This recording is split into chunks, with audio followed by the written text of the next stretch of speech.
Hello everyone, कैसे हैं आप सब। आज मैं आप लोगों को पढ़ाने वाली हूँ पद परिचय। पद परिचय किसे कहते हैं आप आज उसके बारे में आपको बताएंगे। तो सबसे पहले आपने वाक्य पढ़ा था, फिर वाच्य पढ़ा था। वाक्य के 3 भेद होते हैं और वाच्य के 3 भेद होते हैं। आज मैं आप लोगों को पढ़ा रही हूँ पद परिचय। पद परिचय के बारे में जानकारी देने से पहले मैं आप लोगों से ये कहूँगी कि आप पुरानी पिछली कक्षाओं में जो आपने पढ़ा है संज्ञा सर्वनाम, जो 1 2 से 8 तक पढ़ा है आपने ना, उसमें संज्ञा सर्वनाम विशेषण क्रिया विशेषण ये सारी चीज़ें जो पढ़ा था उसको आपको पढ़ने की आवश्यकता है। जब आपको उसका ज्ञान होगा तब आप बहुत अच्छे से पद परिचय बना लेंगे। ठीक है, तो आज हम स्टार्ट करते हैं पद परिचय। पद परिचय किसे कहते हैं। पद परिचय, पद मीन्स क्या होता है हमने पिछली कक्षाओं में बताया था और पिछले लेसन में भी बताया था। पद मीन्स क्या होता है, शब्द। पद मीन्स शब्द होता है और इसी को शब्द को ही पद कहते हैं। छोटी कक्षाओं में इसको शब्द बोला जाता है, लेकिन जब 8वीं 9वीं में आप स्टार्ट आ जाते हैं तब यह शब्द क्या हो जाता है, पद में मतलब पद में बदल जाता है। इसे पद बोला जाता है, शब्द बहुत कम बोला जाता है। और इसी को जो क्रम में लिखा जाता है इसे पदक्रम बोला जाता है। जैसे हमने वाक्य में आपको बताया था, रीना नाचती है, तो रीना नाचती है ये क्रमवार है, क्रमबद्ध है, सुसंगठित है, इसलिए ये वाक्य है। इसी वाक्य को पदक्रम बोला जाता है। वाक्य को पदक्रम बोला जाता है। तो उस पदक्रम में आपको बताएंगे हम कि अगर हम कह रहे हैं नाचती है रीना, तो सेंटेंस बहुत सही नहीं हो रहा है ना, क्योंकि पदक्रम में थोड़ा सा दिक्कत आ रही है।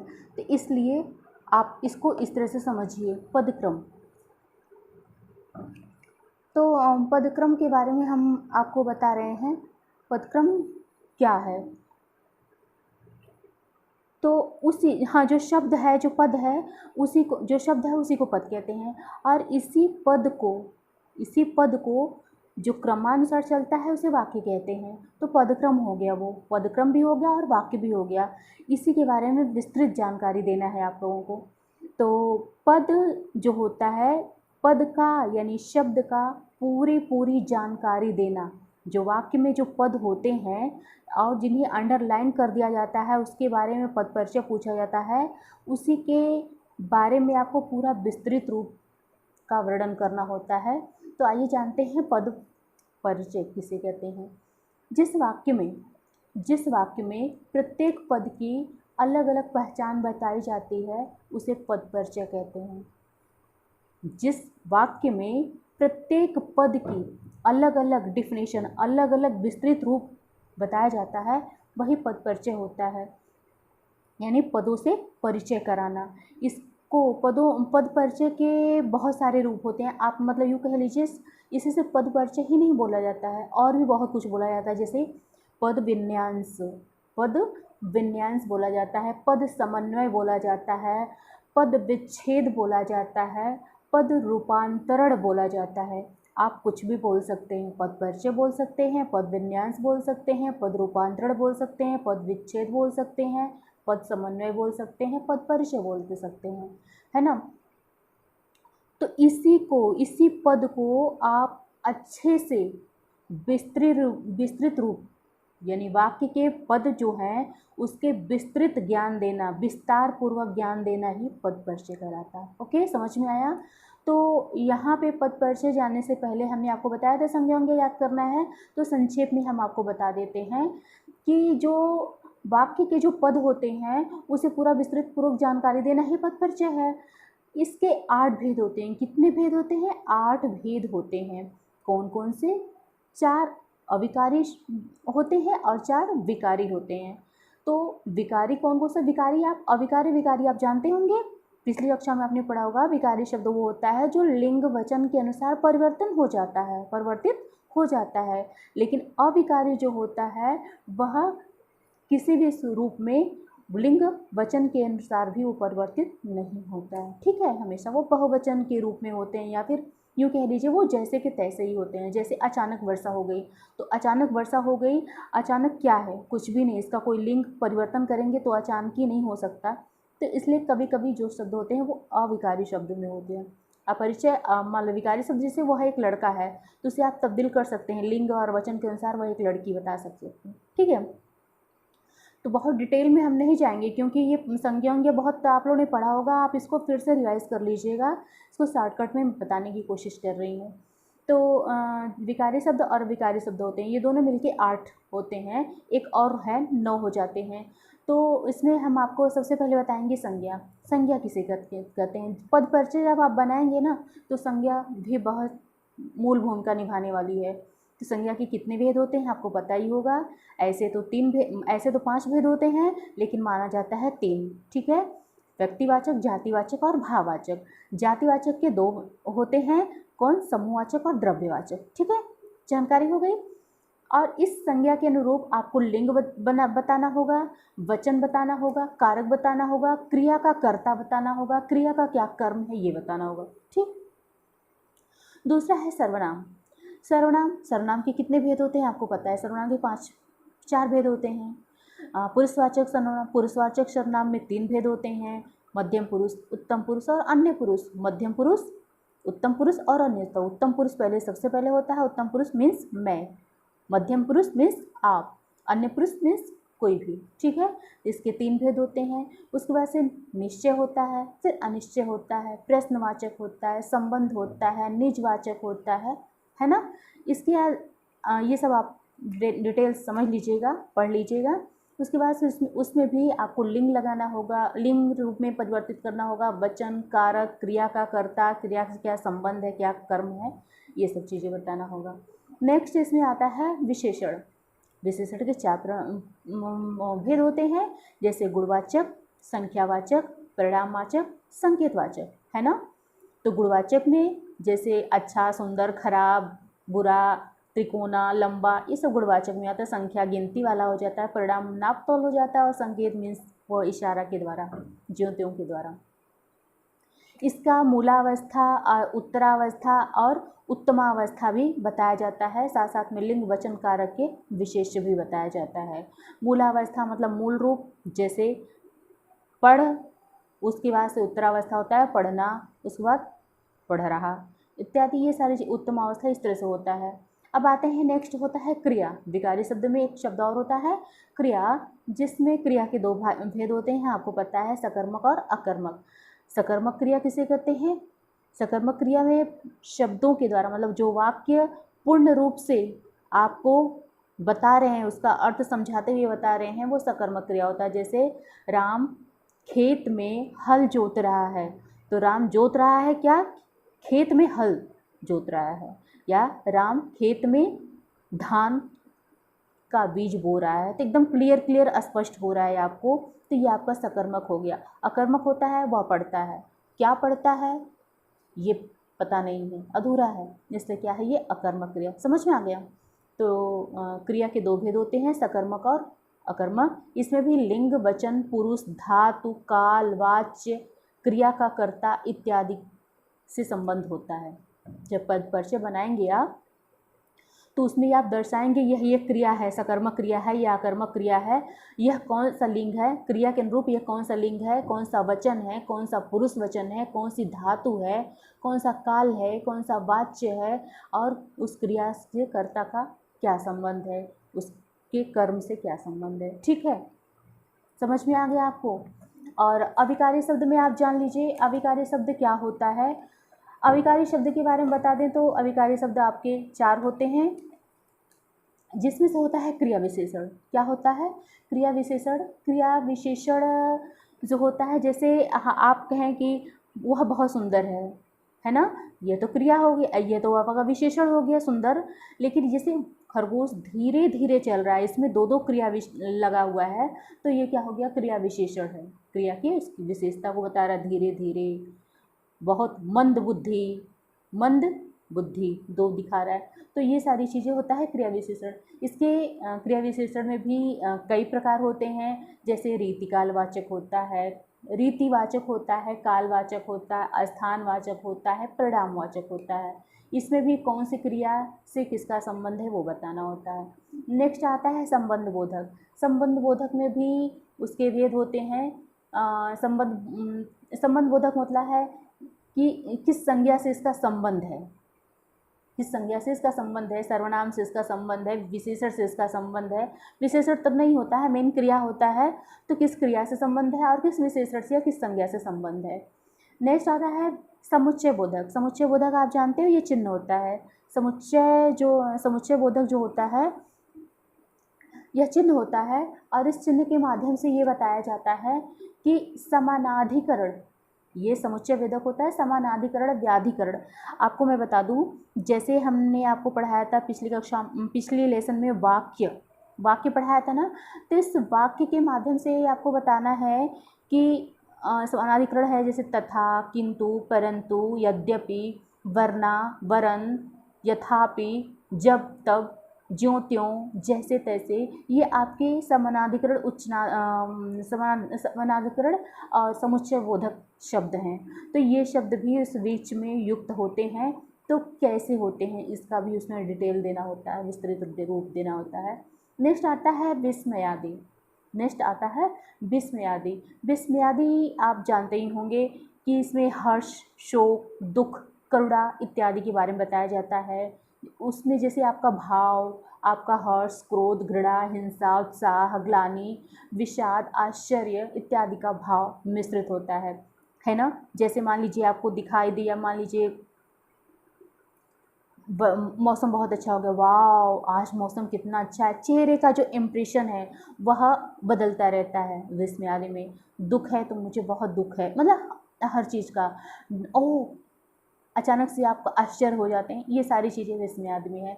निपात आते हैं, लास्ट है नवा है निपात। निपात वो होता है जिसके माध्यम से ये बताया जाता है कि कोई भी शब्द बलात् मतलब कि ज़बरदस्ती प्रयुक्त कर दिया जाता है। जैसे कि राधा के पिताजी बाजार जा रहे, राधा भी उनके साथ जा रही है, या पिताजी आप बाजार जा रहे हैं, मैं भी जाऊंगी, मुझे ही वहाँ जाना है। तो ये वाक्यों में जो होता है ज़बरदस्ती, ही, भी इत्यादि का प्रयोग हो जाता है, उसे क्या कहते हैं, निपात कहते हैं। ठीक है, समझ में आ गया।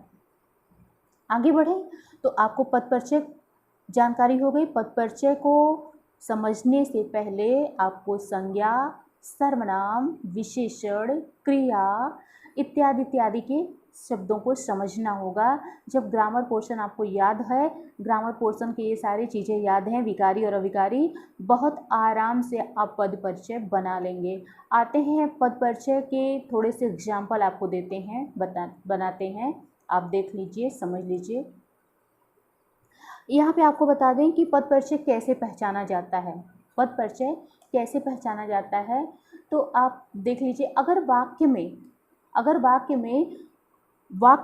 में जो शब्द रेखांकित किया गया है, मतलब नीचे अंडरलाइन किया गया है, उसी के बारे में विस्तृत जानकारी देना होता है। ठीक है, अगर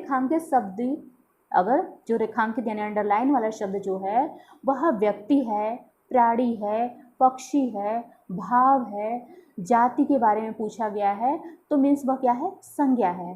ठीक है, अगर रेखांकित शब्द जो है मेरा है, मैं, तुम्हें, तुम्हारा, तुमसे, तुझे इत्यादि है, तो वह क्या है, सर्वनाम है।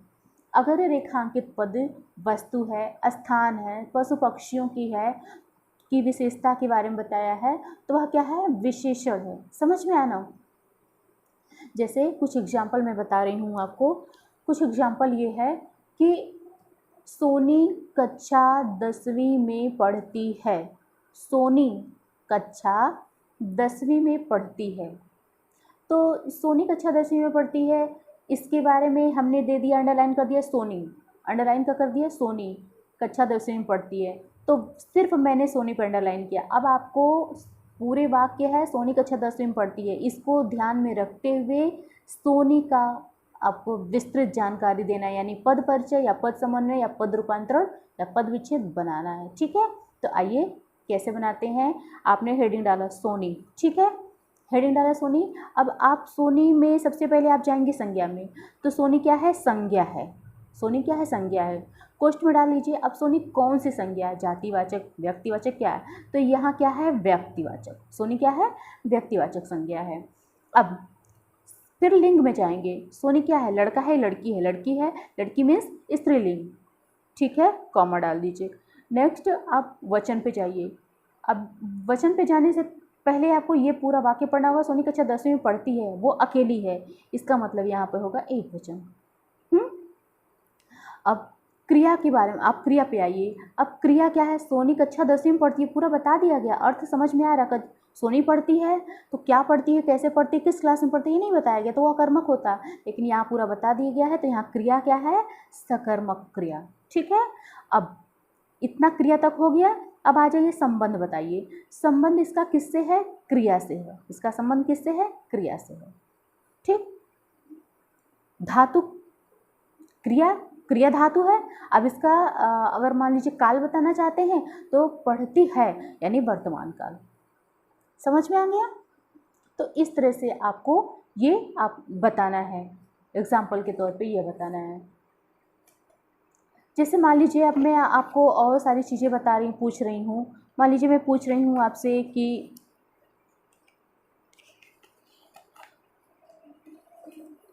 हाँ, जैसे मान लीजिए मैं आपसे पूछ रही हूँ वह आया है ना, वह आया है, तो वह पे अंडरलाइन कर दिया। वह क्या है?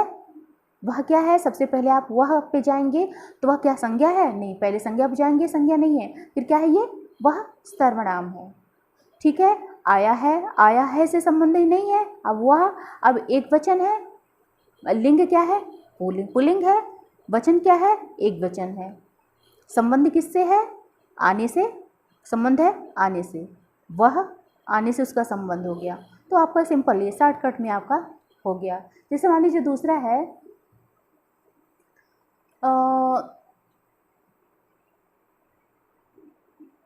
जैसे मान लीजिए हम लखनऊ घूमने गए, ठीक है, हम लखनऊ घूमने गए। तो यहाँ पे हम लखनऊ घूमने गए तो हम पे आप अंडरलाइन कर दिए, ठीक, अंडरलाइन कर दीजिए। अब हम के बारे में बताना है। तो हम क्या है? सर्वनाम है, पुरुषवाचक सर्वनाम है, मध्यम पुरुष है, बहुवचन है, पुल्लिंग है, घूमने गए क्रिया से उसका संबंध है, ठीक है ना, आए समझ में। अब जैसे दूसरा उदाहरण दे देती हूँ। जैसे मान लीजिए वह पुस्तक पढ़ेगा, वह पुस्तक पढ़ेगा। तो वह पुस्तक पढ़ेगा, तो हमने पढ़ेगा पे अंडरलाइन कर दिया है। अब पढ़ेगा पे अंडरलाइन कर दिया है तो इसमें हम जाएंगे सबसे पहले संज्ञा पे। नहीं है संज्ञा, पढ़ेगा क्योंकि वो धातु से संबंध यानी अविकारी शब्द में आ जाता है, तो आप क्रिया शब्द में आ जाता है, तो सीधे से आपका ये क्रिया हो गया। क्रिया कौन सा है? वह पुस्तक पढ़ेगा। तो क्रिया साफ नज़र आ रहा है, मीन्स सकर्मक क्रिया है। कौन सा क्रिया है? सकर्मक क्रिया। वह पुस्तक पढ़ेगा एक वचन है, पढ़ेगा पुल्लिंग है, पढ़ेगा भविष्य काल है,